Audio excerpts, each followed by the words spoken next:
तुम्हें बंधुश्च सखा तुम्हें विद्या द्रविणं तुम्हें सर्वम मम देव देव।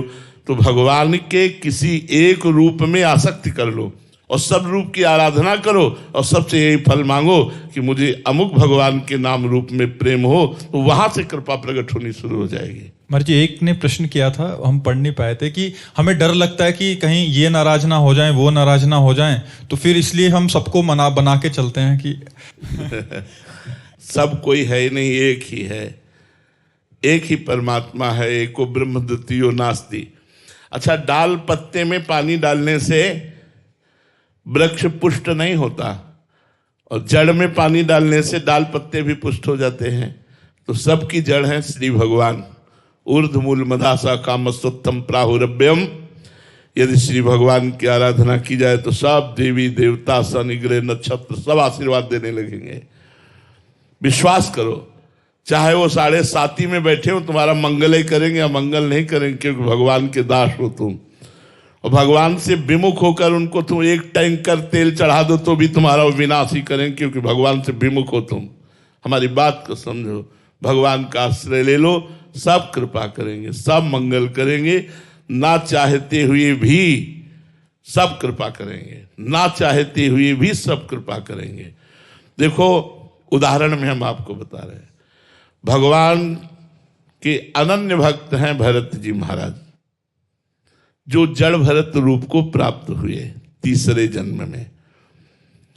एक राजा पुत्र कामना से भद्रकाली को वचन दिया कि हे मां, यदि आपकी कृपा से हमारे पुत्र हो जाए तो मैं नर बलि चढ़ाऊंगा, मनुष्य की बलि।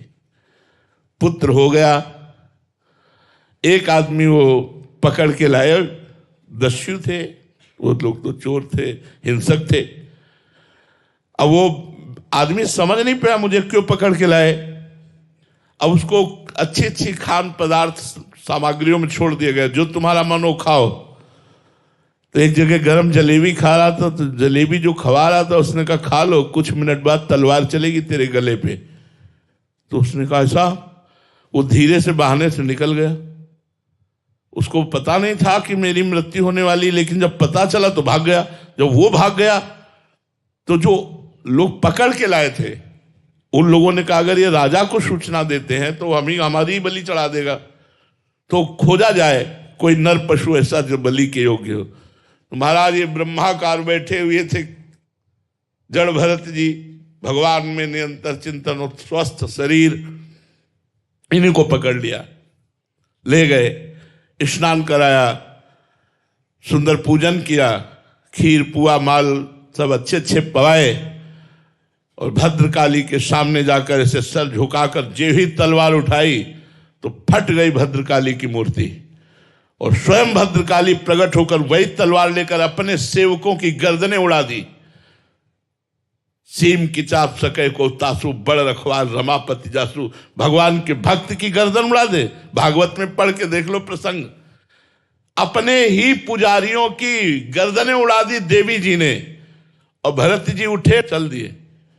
भगवान के चिंतन में मग्न है, उनको पूड़ी हलवा खवाने में और तलवार चलवाने में कोई उनको फर्क नहीं था। देवी जी ने रक्षा कर ली, कोई धन्यवाद नहीं, कोई नमस्कार नहीं। अपनी यह अद्भुत स्थिति, भगवान में तन्मय महापुरुष की स्थिति। तो जो भगवान का दास है उसका कोई बाल बांका नहीं कर सकता।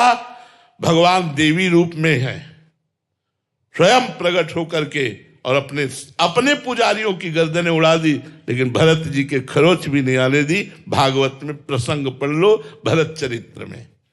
तो इसलिए हमें लगता है श्री भगवान की आराधना करने से सब प्रसन्न हो जाते हैं।